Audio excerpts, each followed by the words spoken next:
अब हम पढ़ेंगे refraction, refraction of light. Refraction होता क्या है? जब रिफ्लेक्शन में तो हमने ये पढ़ा था कि रेज ऑफ लाइट क्या होती है, इंसिडेंट रे ऑफ लाइट आती है और किसी भी प्लेन सरफेस पे टकरा के, शाइनी सरफेस पे टकरा के बाउंस बैक हो जाती है इन अ सेम मीडियम, तो उसे हम कहते हैं रिफ्लेक्शन ऑफ लाइट। ठीक है, बट रिफ्रैक्शन क्या है? रिफ्रैक्शन में होते हैं टू मीडियम्स होते हैं। ठीक है, तो when a light travels oblique from one medium to another medium, it gets bent। ठीक है, और उसी बेंडिंग ऑफ लाइट को हम कहते हैं रिफ्रैक्शन। ठीक है, जैसे हमने पहले पढ़ा था कि लाइन क्या जो लाइट होती है वो कैसे ट्रेवल करती है, इन अ स्ट्रेट लाइन। पढ़ा था ना, स्ट्रेट लाइन में ट्रेवल करती है। बट जब वो यस मैम। हाँ, बट जब वो स्ट्रेट लाइन जो है एक मीडियम से दूसरे मीडियम में आते हुए उसमें हल्का सा बेंड हो जाता है, उसी बेंडिंग को, उस बेंडिंग फिनोमिना को हम क्या कहते हैं? रिफ्रैक्शन। ठीक है, जैसे आप ये एक्सपेरिमेंट कर सकते हैं, एक ग्लास में जब आप पेंसिल या पेन कोई भी चीज आप डालोगे उसमें, ठीक है, और उसे साइड से आप देखोगे तो वो हल्का सा आपको इस तरह का दिखाई देता है। ठीक है, तो ये जो पानी में डालने के बाद ये अलग ये है तो कहीं और, बट हमें दिख रही है कहीं और। ठीक है, तो इस बेंडिंग ऑफ लाइट को, इस फिनोमिना को ही हम कहते हैं रिफ्रैक्शन ऑफ लाइट। ठीक है, इसमें दो मीडियम्स होते हैं। उसमें क्या होता था, सेम मीडियम में बाउंस बैक होती थी। इसमें क्या होती है, टू टाइप्स के मीडियम होते हैं। ठीक है, यस एक तो मैम। देखो, एक तो ये बाहर जो ग्लास के बाहर है वो एयर है, और जो ग्लास के अंदर है वो वाटर है। ठीक है, तो हो गए दो मीडियम। ठीक है, अब है हमारे laws of reflection. Laws of reflection क्या होती हैं? पहला क्या है कि आपकी इंसिडेंट रे, रिफ्रैक्टेड रे और नॉर्मल सारी क्या होंगी, पॉइंट ऑफ इंसिडेंट सारी क्या होंगी, सेम प्लेन पे लाई करेंगी। ठीक है, और सेकंड आपका क्या है, sine i upon sine r equals to constant. ये क्या, साइन आई और साइन आर मीन्स आपका जो आई है और आर है, जब आप उसका रेशियो करोगे, इंसिडेंट ठीक है, रे और रिफ्रैक्शन रे, हाँ, गिवन मीडियम में, तो वो क्या होंगी, कांस्टेंट होंगी। और इसे हम स्नेल्स लॉ भी कहते हैं। जो सेकंड लॉ है आपका उसे हम स्नेल्स लॉ भी कहते हैं। तो अगर आपके एग्जाम में आ गया स्नेल्स लॉ क्या है, तो आप ये लिख के इन्हें वर्ड्स में कर दें, वर्ड्स में लिखना है बस आपको। ठीक है, the ratio of sine of angle of incident to the sine of angle of reflection is constant. ठीक है, समझ आया यहाँ तक? Yes yes ma'am. Ma'am. Yes ma'am. Okay, अब हम बात कर रहे थे इससे पहले कि टू टाइप्स ऑफ मीडियम होती है। ठीक है, जैसे हमने वहां क्या देखा, दो मीडियम्स थी। तो अब हमें दो मीडियम वो कौन कौन सी होती हैं वो देखते हैं। एक होता है रेयरर मीडियम, दूसरा होता है हमारा डेंसर मीडियम। रेयरर मीडियम कौन सी मीडियम होती है? जहाँ पे डेंसिटी लेस होती है, लेस डेंसिटी होती है, और वहां पे स्पीड ऑफ लाइट क्या होती है, लाइट की स्पीड ज्यादा होती है। ठीक है, जैसे कि एयर। ठीक है, एयर में पार्टिकल्स कैसे होते हैं, बहुत दूर दूर होते हैं। ठीक है, मेटल्स पार्टिकल्स उसमें क्या होती हैं, ज्यादा नहीं होते, कंसिस्ट नहीं होते, वो ज्यादा दूर दूर होती हैं, तो वहां की डेंसिटी क्या है, लेस डेंसिटी। ठीक है, तो जो एयर है, एग्जाम्पल दिया है केवल एयर, तो जो यहाँ पे हो गया उसे क्या, वो क्या हो गया, रेयरर मीडियम। ठीक है, इसी तरह डेंसर मीडियम।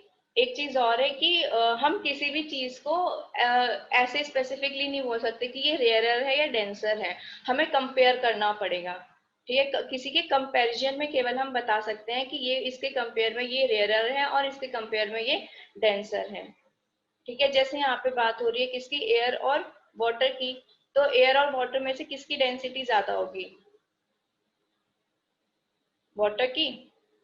ठीक है, वाटर की डेंसिटी ज्यादा होती है ना, तो डेंसर मीडियम क्या है, which has more density and speed of light is lesser in it. ठीक है, देखो जब वो एयर में थी तो उसके पास ज्यादा ज्यादा स्पीड थी उसकी मूव करने की। ठीक है, तो लाइट क्या हुई, आई और सीधे चली गई।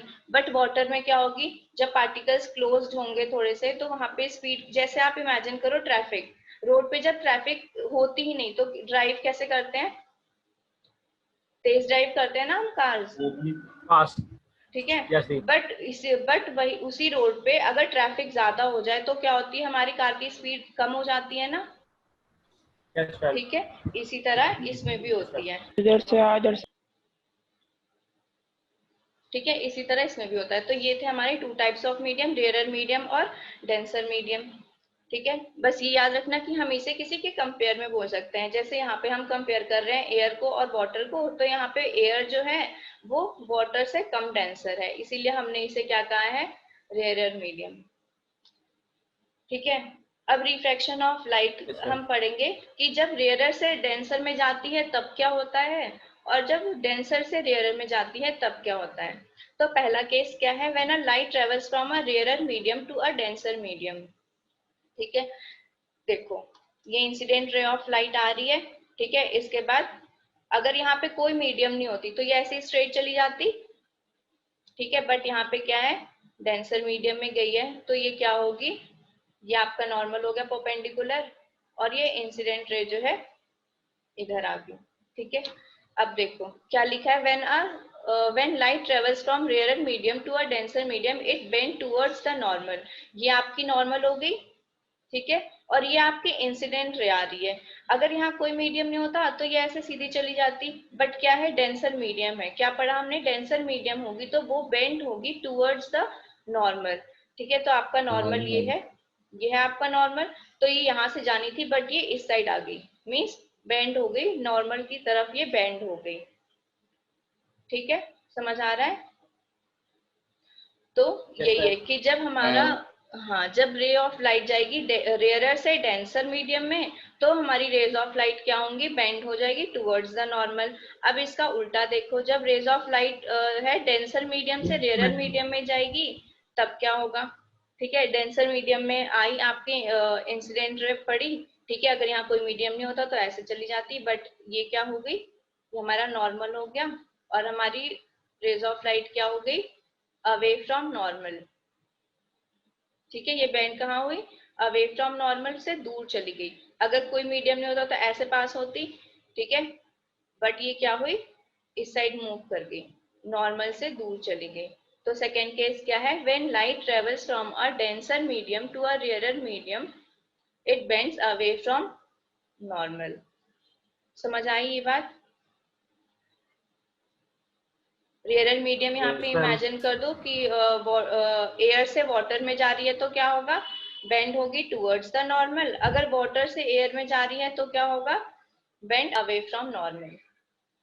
ठीक है, तो ये बात आपको याद रखनी है कि रेयर से डेंसर में जाएगा तो बेंड होगी towards the normal, when denser to rare जाएगी तो अवे फ्रॉम नॉर्मल। अब एक चीज है कि रिफ्रैक्शन कहाँ पे नहीं होगी। ठीक है, कहाँ पे नहीं होगी, पहला जब incident ray of light normally आएगी, पढ़ा था ना हमने फर्स्ट केस में क्या हुआ था, जब रे ऑफ लाइट आई थी नॉर्मल से तो उसका एंगल ऑफ आई और एंगल आर क्या था, 0 था। इसमें भी क्या होगी, अगर परपेंडिकुलरली इंसिडेंट रे आएगी तो परपेंडिकुलर ही वाटर में भी वैसे ही चली जाएगी। ठीक है, उनमें कोई रिफ्रैक्शन अगर नहीं करेगा। समझ आए, अंडरस्टूड। और सेकंड कब नहीं करेगा, जब हमारा Yes, refractive ma'am. Okay, second कब नहीं करेगी रिफ्रैक्शन, अगर जब हमारे दो मीडियम्स जो हैं, जो दो मीडियम रखे गए हैं उनका रिफ्रैक्टिव इंडेक्स एकदम इक्वल है। जैसे मान लो ग्लास और वाटर, आपने टू मीडियम्स लिए, ग्लास और वाटर, और उन दोनों की ही डेंसिटी एकदम इक्वल है, सब कुछ सेम है। ठीक है, उनका रिफ्रैक्टिव इंडेक्स सेम है, तो वहां पे क्या होगा, रिफ्रैक्शन अगर नहीं करेगी।